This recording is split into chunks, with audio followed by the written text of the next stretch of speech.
dari Kemdikbudristek. Begitu juga di Balik.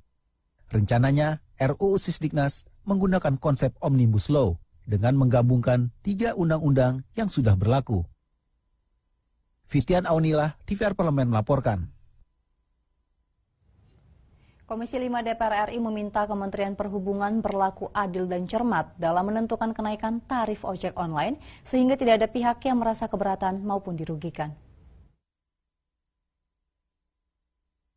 Kementerian Perhubungan telah memberlakukan tarif baru ojek online per 10 September lalu. Komisi 5 DPR RI meminta Kementerian Perhubungan memperhitungkan kembali secara rinci terkait tarif ojek online dengan mempertimbangkan situasi saat ini pasca kenaikan harga BBM.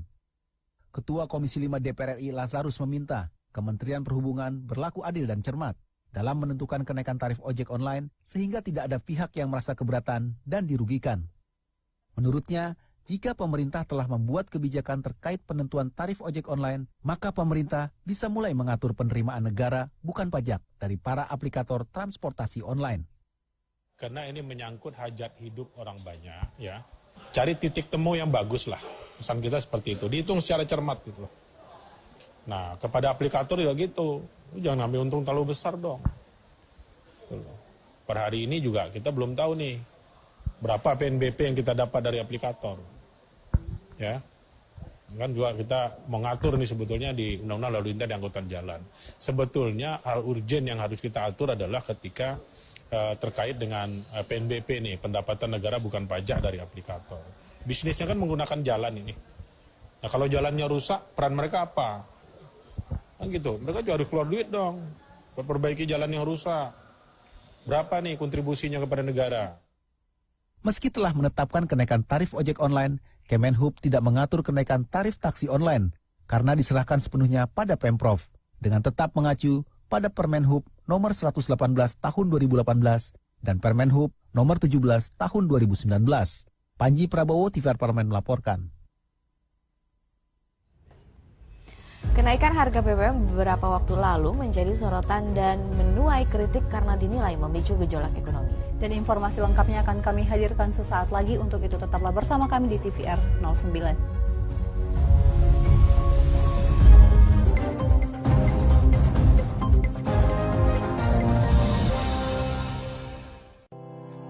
Tugas dan fungsi DPR RI sangat penting bagi negeri ini sebagai pengemban amanat rakyat. Namun tidak banyak yang tahu apa saja fungsi dan tugas dari DPR. DPR mempunyai 3 fungsi pokok, yaitu legislasi, anggaran, dan pengawasan. Ketiga fungsi tersebut harus dilaksanakan dalam kerangka fungsi representasi yang mengedepankan kepentingan rakyat berdasarkan aspirasi masyarakat dan untuk kesejahteraan rakyat. Dari fungsi legislasi, DPR RI mempunyai tugas dan wewenang untuk menyusun dan menetapkan program legislasi nasional bersama dengan pemerintah, menyusun dan membahas rancangan undang-undang, menerima rancangan undang-undang dari DPD, membahas rancangan undang-undang yang diusulkan oleh Presiden ataupun DPD, menetapkan undang-undang bersama dengan Presiden, menyetujui atau tidak menyetujui peraturan pemerintah pengganti undang-undang yang diajukan Presiden untuk ditetapkan menjadi undang-undang.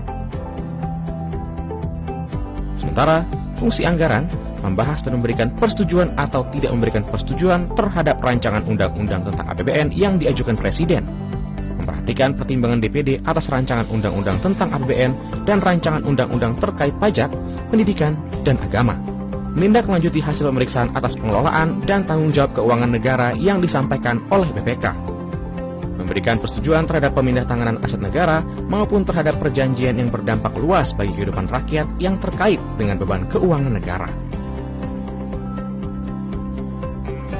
Dan fungsi pengawasan, melakukan pengawasan terhadap pelaksanaan undang-undang, APBN, dan kebijakan pemerintah, membahas dan menindaklanjuti hasil pengawasan yang disampaikan oleh DPD terkait pelaksanaan undang-undang mengenai otonomi daerah, pembentukan, pemekaran, dan penggabungan daerah, pengelolaan sumber daya alam dan sumber daya ekonomi lainnya, pelaksanaan APBN, pajak, pendidikan, dan agama.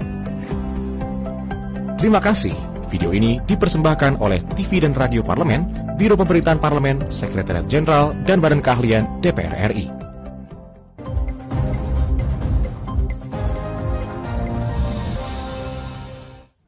Kembali kembali di TVR 09. Nah ini pemirsa juga Elisa, meski pemerintah menyalurkan bansos senilai 24 triliun rupiah sebagai pengalihan subsidi BBM, nyatanya peningkatan angka kemiskinan di Indonesia tidak bisa dihindari.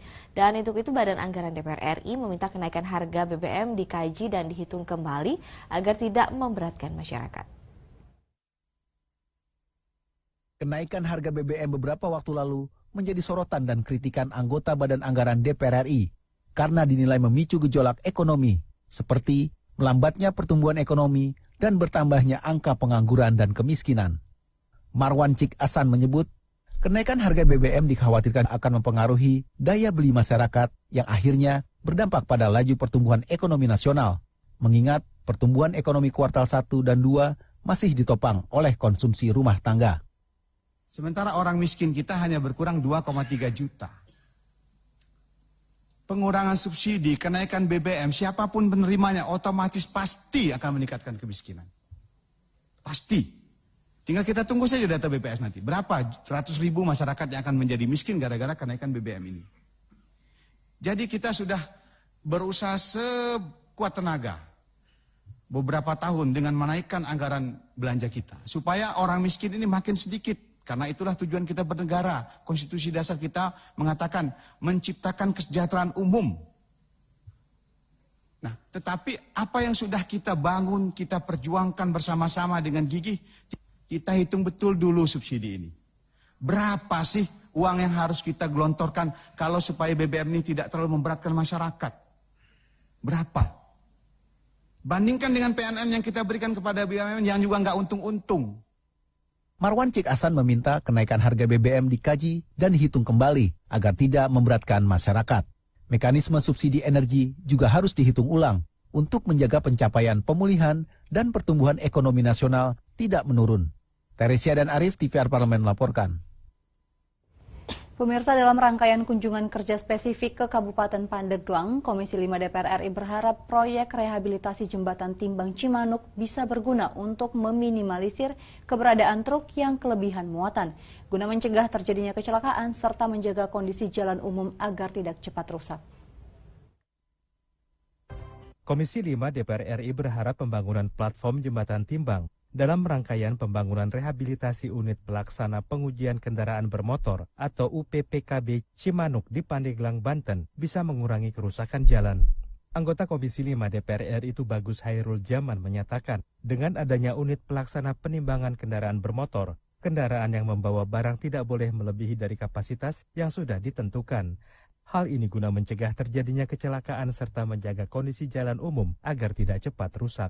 Karena kita melihat saat ini banyak hal, angkutan-angkutan hasil bumi, angkutan-angkutan proyek, angkutan-angkutan tanah juga yang over kapasitas gitu kan. Inilah fungsi daripada jembatan Timbang ini.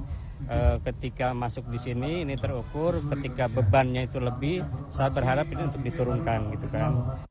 Pimpinan rombongan Saifullah Tamliha menambahkan, jembatan Timbang Cimanuk nantinya harus bisa menimbang secara akurat tonnase setiap kendaraan yang akan melintas untuk mencegah kerusakan jalan raya, baik yang sudah dibangun oleh pemerintah pusat atau daerah. Ia juga meminta dilakukan penyitaan terhadap muatan kendaraan yang melanggar aturan. Pada hari ini kita meninjau jalan Timbang ini untuk mencegah agar muatan yang berlebih yang bisa merugikan rusaknya jalan nasional, provinsi, kabupaten, pusat yang setiap tahunnya itu sekitar 43,5 triliun. Dari Provinsi Banten, Rizky Kurniawan, TVR Parlemen melaporkan. Berlanjut ke Komisi 3 DPR RI melakukan kunjungan kerja spesifik ke Provinsi Bali dalam rangka menyerap masukan terkait dengan revisi Undang-Undang Hukum Acara Perdata sebagai upaya meningkatkan pembangunan hukum nasional dengan memperhatikan kesadaran dan kebutuhan hukum yang berkembang di masyarakat.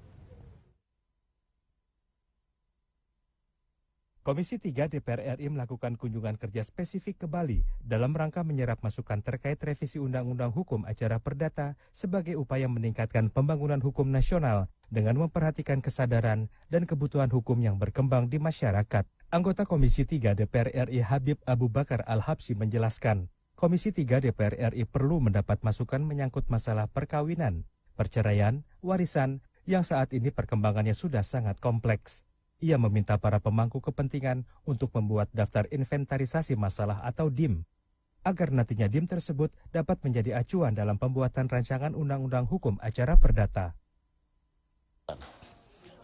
Kita tidak mau undang-undang perdata ini nanti dalam posisi yang kurang komprehensif. Sehingga perlu kesabaran, perlu ketelitian. Makanya kita minta tadi kepada Kapolda, kepada Kajati, kepada Perguruan Tinggi, tolong membuat sandingan DIM yang terbaik menurut mitra-mitra kita. Sementara itu, anggota Komisi 3 DPR RI lainnya, Ihsan Sulistyo berharap aspirasi dari para stakeholder dapat menjadi acuan untuk membentuk hukum acara perdata yang mampu mengatasi persengketaan di bidang perdata dengan cara efektif dan efisien sesuai dengan azas sederhana, mudah, dan berbiaya ringan. Banyak karena mereka sebetulnya sebagai pemakai ya. Jadi mereka yang lebih mengerti kekurangan-kekurangannya. Contohnya yang soal elektronik tadi kita belum memasukkan secara spesifik ya. Dari Provinsi Bali, Bondan Imana, TVR Parlemen melaporkan. Pemirsa, ketahanan pangan menjadi salah satu poin penting dalam agenda pembangunan saat ini. Capaian tersebut diasumsikan akan menentukan kesejahteraan masyarakat Indonesia di masa depan. Dan informasi lengkapnya sesaat lagi. Untuk itu tetaplah di TVR 09.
Utang-utang dulu saya. Mereka yang tidak cukup paham teredukasi bagaimana menyuarakan aspirasi demi memperoleh jawaban. Sini ditambang untuk seperti itu, warga sini tidak mengizinkan. Sebab apa? Itu menyangkut isi perut kami semua. Hadir menelisik mulai dari hulu ke hilir. Mengapa?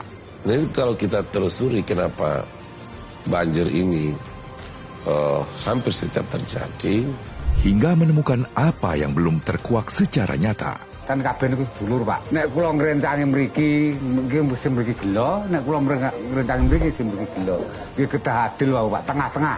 Menghadirkan peran anggota DPR RI demi mendapatkan solusi. Saksikan Suara Dapil Senin sampai Jumat pukul 10 waktu Indonesia Barat hanya di TVR Parlemen.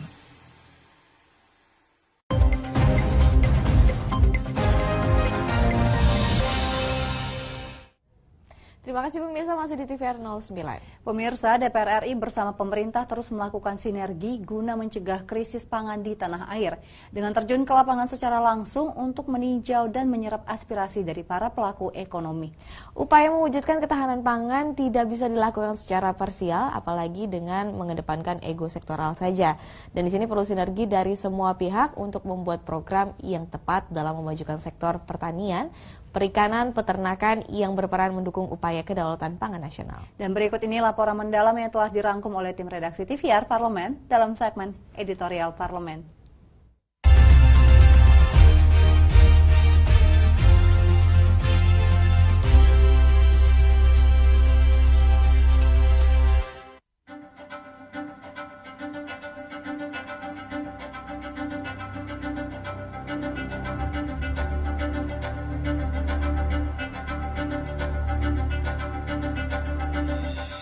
Komisi 4 DPR RI mengkritisi persoalan food estate yang belum memberikan hasil maksimal untuk penguatan lumbung pangan nasional.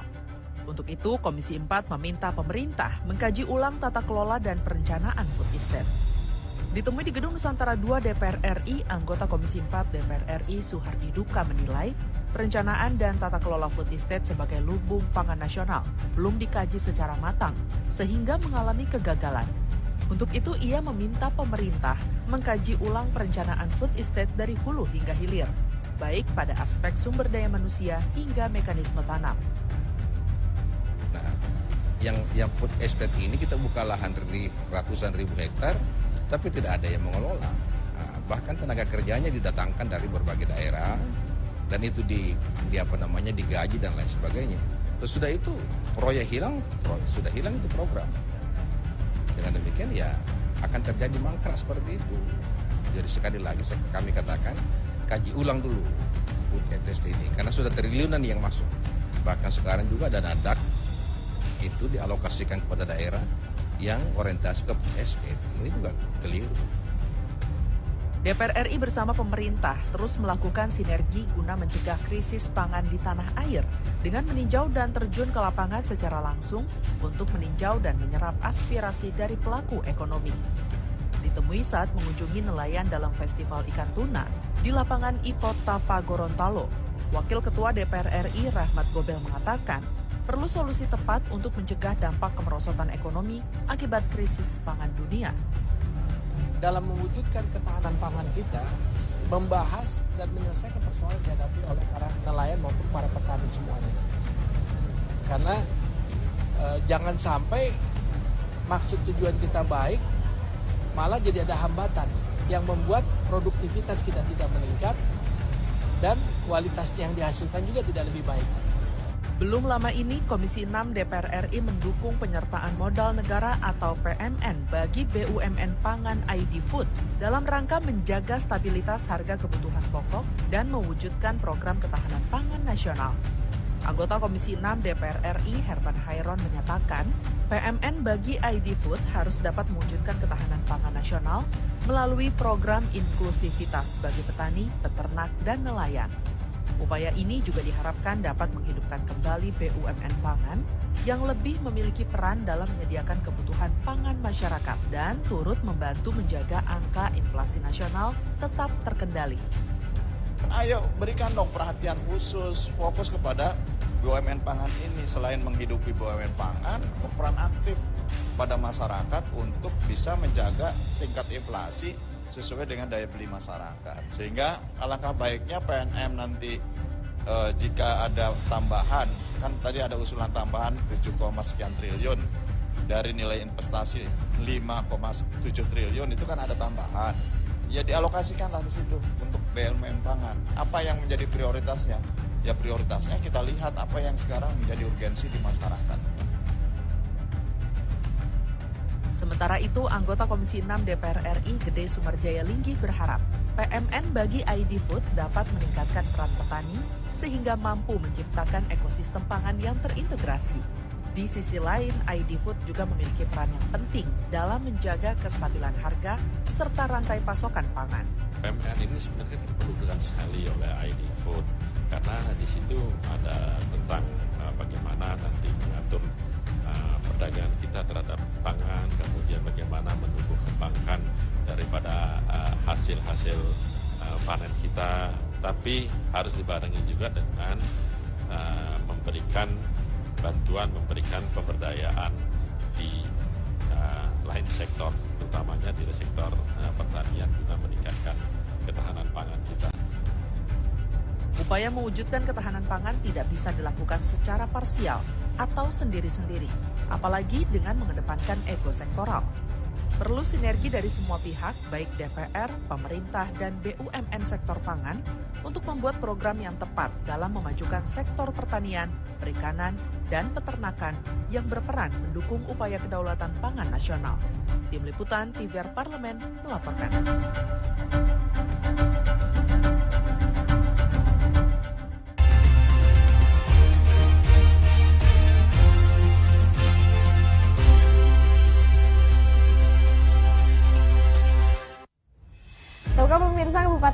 merupakan salah satu kota wali yang berada di Jawa Tengah dan di sana terdapat masjid yang menjadi saksi penyebaran agama Islam di Pulau Jawa. Masjid apakah yang dimaksud? Informasinya usai jeda berikut ini. Untuk itu tetaplah bersama kami di TVR 09.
Terima kasih pemirsa, masih di TVR 09.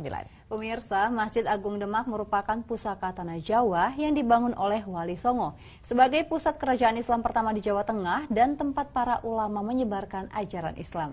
Masjid Demak merupakan masjid bersejarah yang mengiringi perkembangan Islam di tanah Jawa seiring dengan berdirinya Kerajaan Demak pada akhir abad ke-15 setelah runtuhnya Kerajaan Majapahit. Dan berikut liputan lengkapnya dalam segmen Intips, informasi dan tips berikut ini.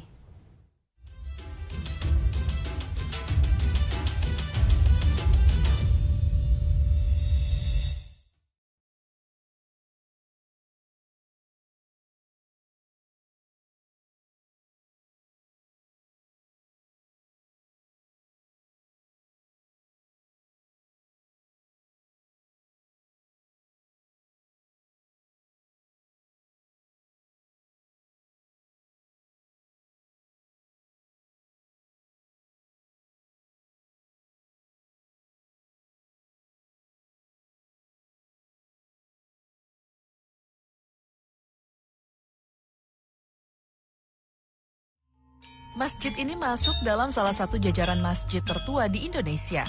Lokasi Masjid Agung Demak terletak di Kampung Kauman, Kelurahan Bintoro, Kabupaten Demak, Jawa Tengah. Masjid ini tak sulit untuk ditemukan. Lokasinya berada tepat di alun-alun dan pusat keramaian Kota Demak. Masjid yang merupakan masjid kuno ini dibangun oleh Raden Patah dari Kerajaan Demak yang dibantu oleh para wali Songo pada abad ke-15 Masehi. Bukti pembangunannya tercatat dalam pintu masjid yang dibuat oleh Ki Ageng Selo, yang ditulis dalam prasasti Candra Sengkala yang berbunyi Nogo Mulat Sari Rawani, yang bermakna tahun 1388 Saka atau 1466 Masehi. Menurut cerita, Masjid Agung Demak dahulunya adalah tempat berkumpulnya Wali Songo yang menyebarkan agama Islam di tanah Jawa. Karena itulah, kini Demak mendapat sebutan sebagai Kota Wali. Wali merupakan sebutan bagi orang suci dalam agama Islam, dan dalam tradisi Jawa dikenal dengan sebutan Wali Songo atau 9 Wali. Wali Songo merupakan penyebar agama Islam di Jawa yang mampu mengajarkan agama Islam dengan menggunakan cara-cara yang damai, bahkan secara kebudayaan. Berkat cara Wali Songo menyebarkan agama Islam inilah, kini mayoritas penduduk Jawa menganut agama Islam. Kita lihat yuk dari sisi arsitektur Masjid Agung Demak ini. Meskipun dibangun sekitar 5 abad yang lalu, desain dan arsitektur Masjid Agung Demak terlihat sangat indah dan menawan. Desain Masjid Agung Demak syarat dengan simbol arsitektur tradisional Indonesia yang khas dan penuh makna. Atap masjid berbentuk limas yang bersusun 3 merupakan gambaran akidah Islam, yakni iman, Islam, dan ihsan.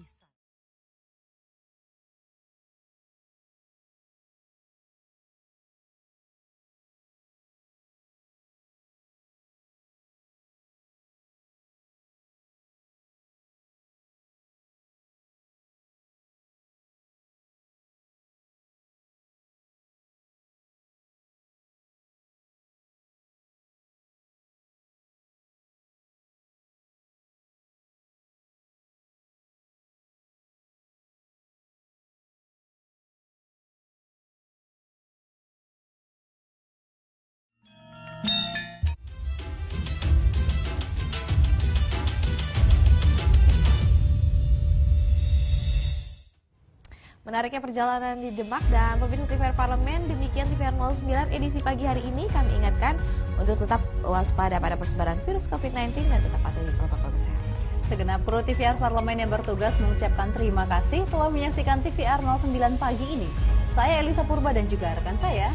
Bersama saya Anggun Oktarini, sampai bertemu kembali di TVR 09 pekan depan pemirsa. TVR Parlemen, referensi Indonesia.